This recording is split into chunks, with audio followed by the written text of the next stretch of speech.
Hey guys, welcome back to Micho Makes. My name is Micho. I like to make stuff. Today I've got part number 50 of the Toyota Sprinter Trueno AE86 by DeAgostini. This is the 1/8 scale massive mod that we're building together. Without further ado, let's just jump right into this one.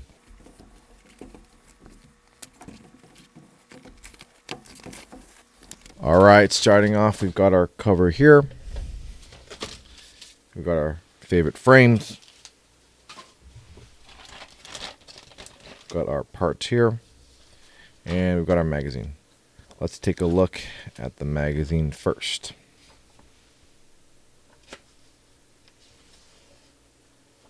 It looks like another interview of AE86 owners.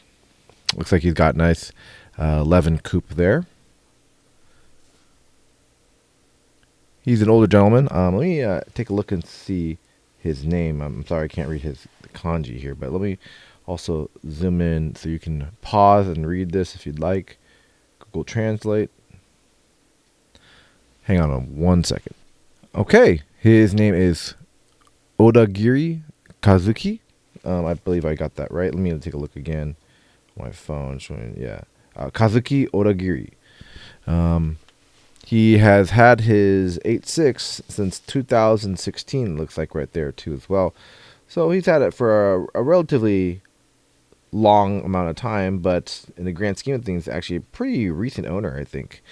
And one thing to consider, especially with purchasing these very old cars, especially in Japan. Japan is a very strict laws around owning old cars. Even if they're kind of legacy cars like this, you know, they produce so many vehicles and so many different models that it makes it actually very difficult and very unaffordable to own an old car. Unlike, let's say, in America, it's a lot more affordable option if you don't have a lot of money to buy an old car.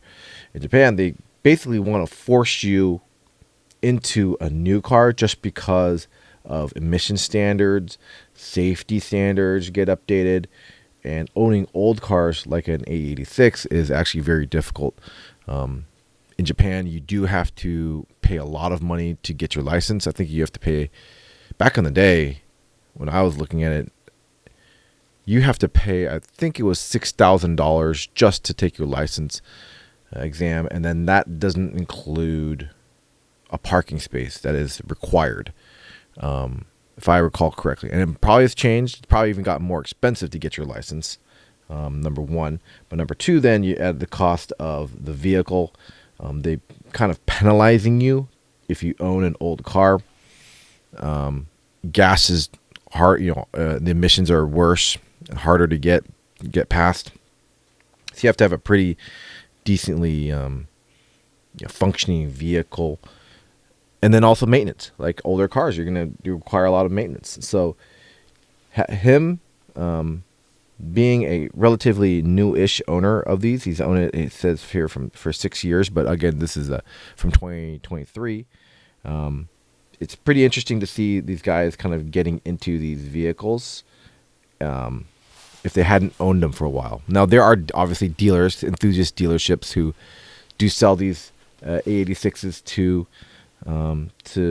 people, they don't care as long as they get the sale, but there's added costs as an owner that you have to kind of put in consideration too as well.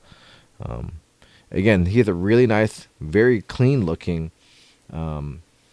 coupe. You can see back here, it's not a hatch version, it's a coupe, and it's 11 because of the front headlights. You can see also he has without even going into we'll take a look at the next page. You can see a nice big air filter there too as well. So let's take a peek at some more pictures of the vehicle. Oh yeah. Oh, okay. Okay. Here's. Okay. So did not see this, but let's take a quick peek at these pictures. Just kind of evaluating what's happened. So you can see this, and I'll try to maybe even zoom in on it so you guys can see a little bit better. That is a blacktop engine, completely murdered out. That actually is really cool. Everything is black. It's carbon fiber intake.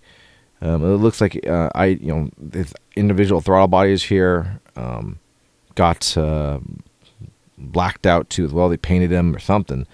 The black top is totally black. That's actually a really cool scheme with the body being white and then everything else being black. That's actually really cool because obviously these things are to be silver. You know, the headers would be silver too as well. Again, having it black top with the really cool, tri-point, stabilization bars up top on the struts themselves. This is a really cool setup. How he has this like really black and white theme, and unlike what you're seeing on our vehicle, this is not completely. You got a lot of silver parts, you got a lot of black parts, you got white parts too as well. This is really cool how it is just the body white and everything else black. Really cool. There's a picture of the installation too of the black top there. And he looks like he stripped this thing down pretty hard. That's really impressive. Even though he owned it for 6 years, he put a lot of effort into it. You can see, oh, that looks like the old 4AGE, the blue top he had in there. Them removing it. Yep. And then you can see his interior there. Pretty cool with the, speedometer right there, or the tachometer in the front, so you can see it right close. Really nice steering wheel too as well. It looks like a Nardi. Pretty wild looking Tom's wheels too as well. You can see those right there. Really cool. I like that engine look a lot. That kind of like strict two-tone, black on black, and then the white body. That looks super cool.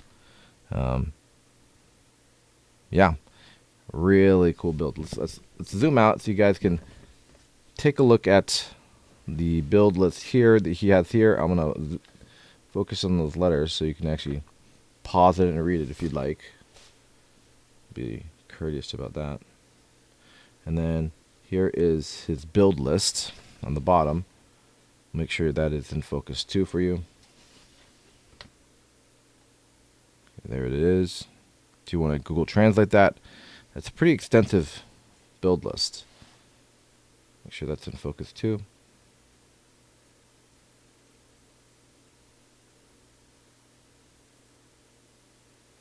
And then here is the rest of the article.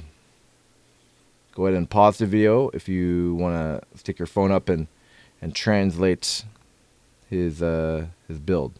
Looks really cool though. Even more about his build. Cool.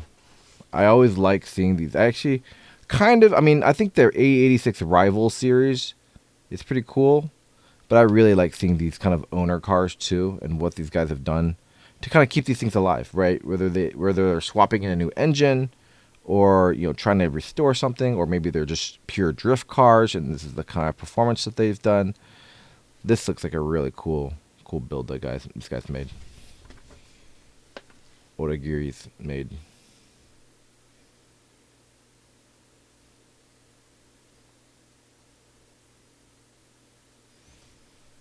There it is. Nice little glamour pick. And then we'll take a look at the final part of the build list you have here. Now, granted, we are in part 50 of this. So I think there's hopefully a lot more options to see more owner builds. Because I think these are really cool. Awesome. All right, and we're jumping right into the build here itself. Now, as we saw and I talked about previously, it looks like the horn. Definitely some more like tubes, and I believe this part is actually part of the intake too as well. Yeah.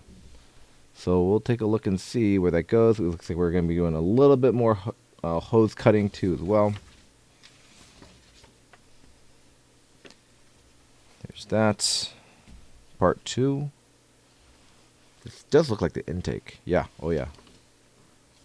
Oh yeah. If you look right here. Definitely part of the intake. Right here, side of the engine bay. There.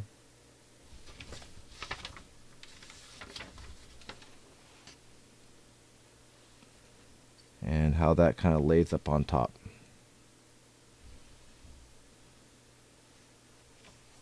Looks like we're putting the bumper brackets on too as well. And really kind of dressing up the engine and really kind of getting that, not complete, but, you know, pretty darn close to complete the engine bay. And that's it. All right, let's take a look at the pieces themselves.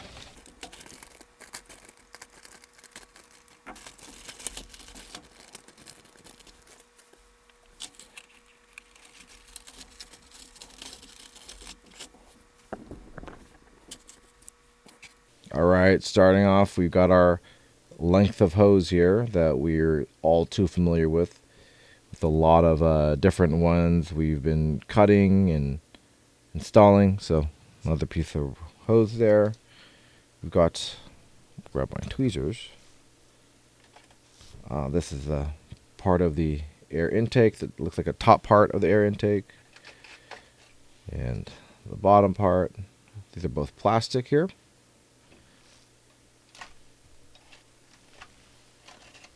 Got part of the intake box here. Got another part of the intake box. Now let's zoom in on this detailing. Let's see here.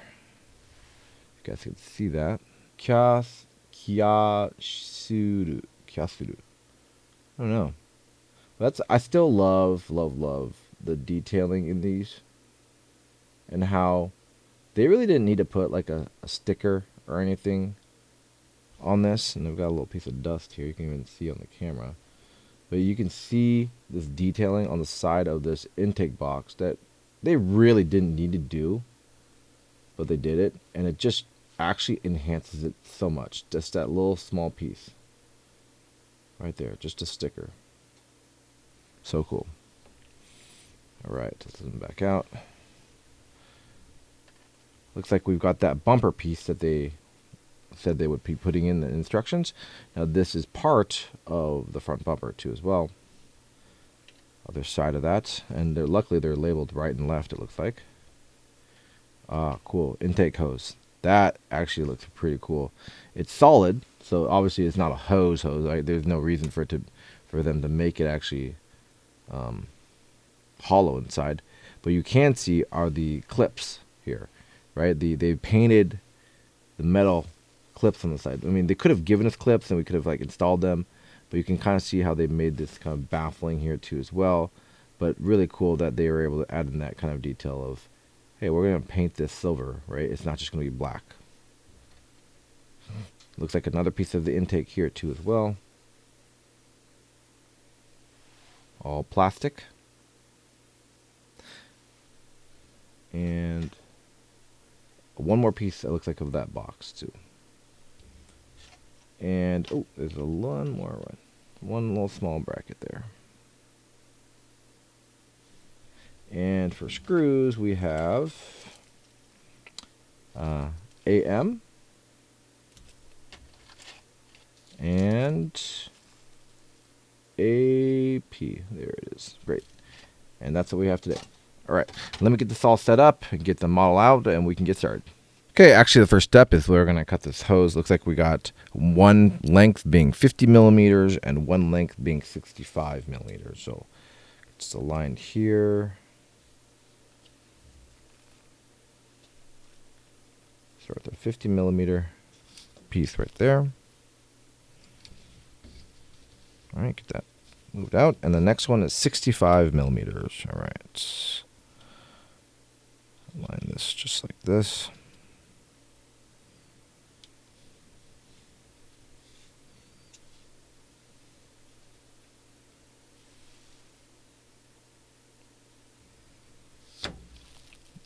Like that. Perfect. All right. Two links put to the side, and we've got this little extra piece. We'll hang on to this.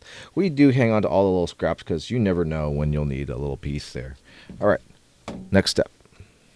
All right, next step is actually we're taking these two pieces here and we're just combining them like so. There is luckily a nice little kind of guide nub right there, and we're just going to put these together just like that, close that up, and then take an AP screw and screw these together just like this.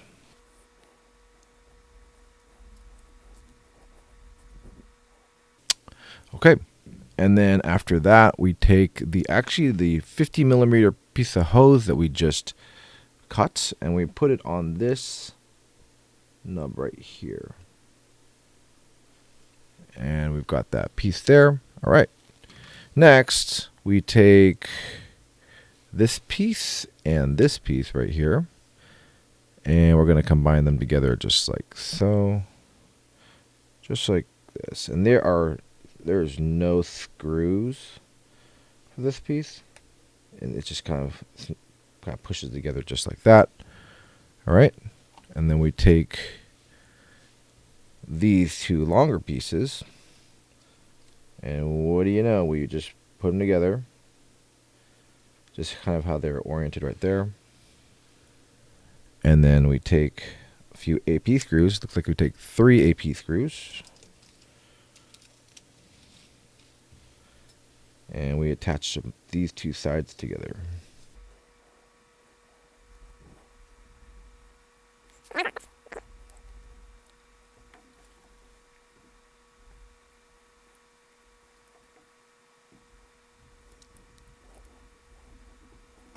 Okay, now with that, we are ready to install these pieces on the model. So I'll go ahead and get that pulled out, and let's get all this laid out.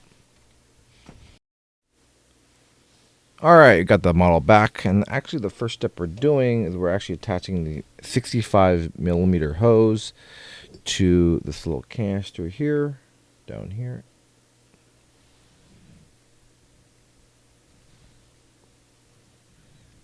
Do my best. Maybe let's get our tweezers.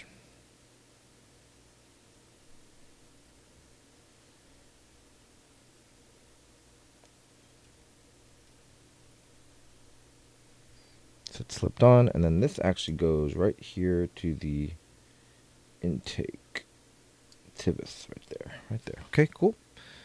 All right, and then next we're taking this piece right here. I just want to verify the exact hole we need to be putting in. I believe it's this one here. That gets placed right next to this. Just want to make sure I'm orienting that correctly. Okay, got it. So what I'm orienting with is this little indentation right here. You can kind of see that. And then that needs to fall just in front. There it is. Cool. Right there. And then we took our other piece of our air box here.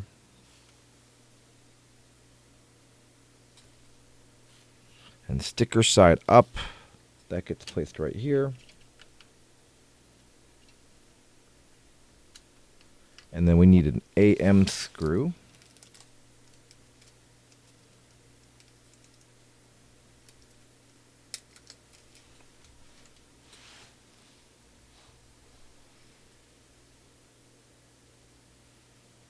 And that just gets screwed down just like this.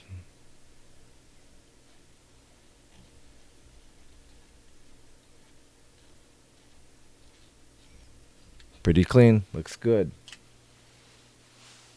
Then we take this hose actually off of this, and this one gets inserted right under here.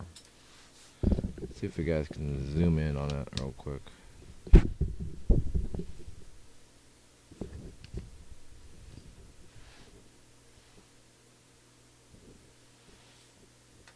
That hose right here.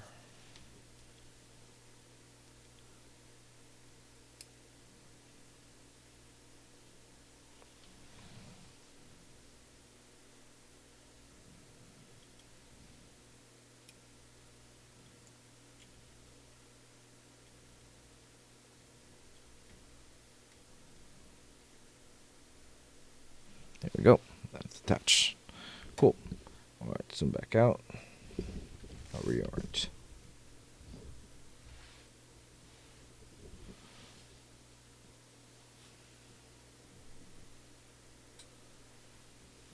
All right, let's move on to the next step.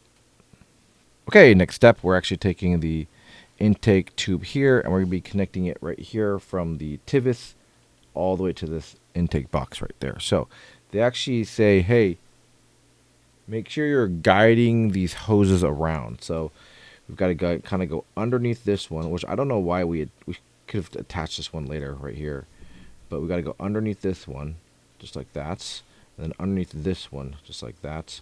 And around the one we just installed. So let's just zoom in real quick.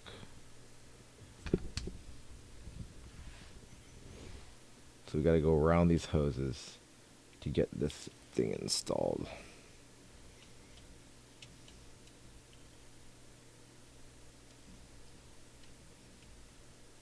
And this is a solid piece of plastic here. We'll use the tweezers.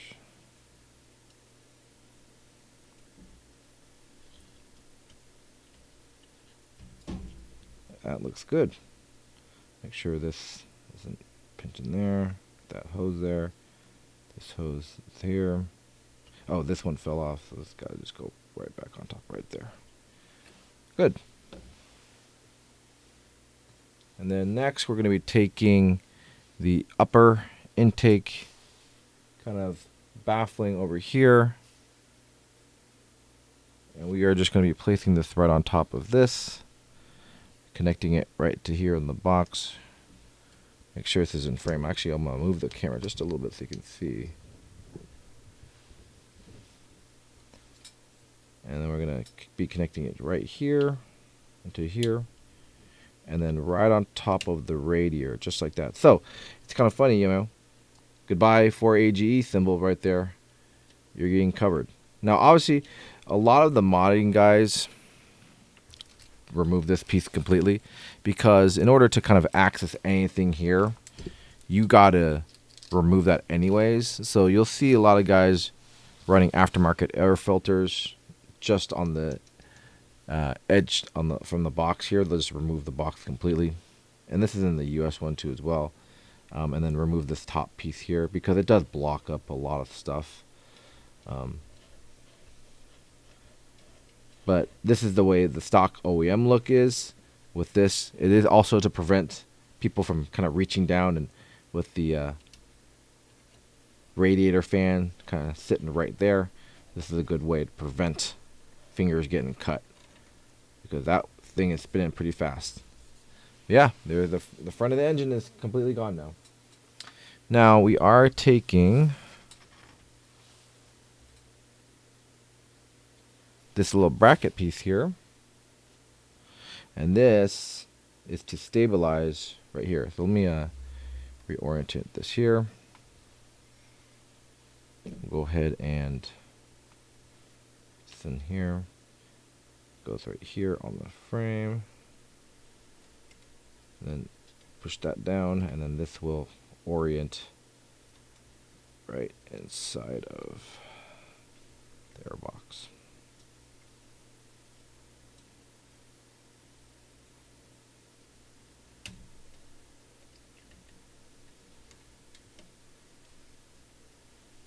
Look at that. All set on that. All right. So right now we have our kind of intake system complete. But we're not done with this part yet. We still have the front bumper to get oriented. So let me get the bumper, and we'll get all set up, and we'll move on to that. Give me a second. 1 second. All right, we've got our front bumper here back. And again, these are oriented right and left here. And actually, it took me a little bit because I had to figure this out, but it looks like it would mount kind of like this, but actually it's mounted upside down. So it's not upside down, but just in this orientation. So we're holding it in this direction, and then you take it, you flip it, and it's mounted just like that. So we'll grab our screwdriver and get these mounted.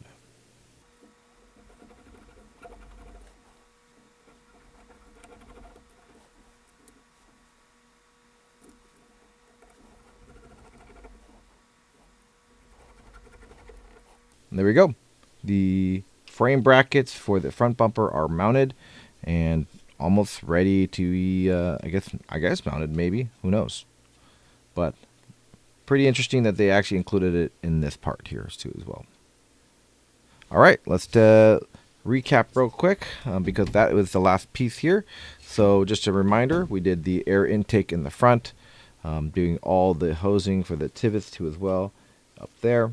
And then along with that, we added the front bumper brackets right here. So that is it for part 50 of the Toyota Sprinter Trueno AE86 by DeAgostini. Let's take a peek and see what we have going on for the next part. I can't really tell exactly what that is. Let me focus for you.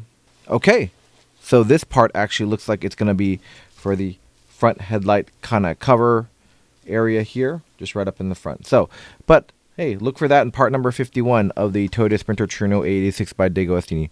Again, my name is Micho Makes. If you really enjoy these videos, really love it if you could give me a thumbs up. If you have any comments, leave a comment. That'd be cool. Like the video too as well. If you haven't subscribed, please consider subscribing. Really helps the channel grow. So really do appreciate you guys. We'll see you in part number 51. Bye for now.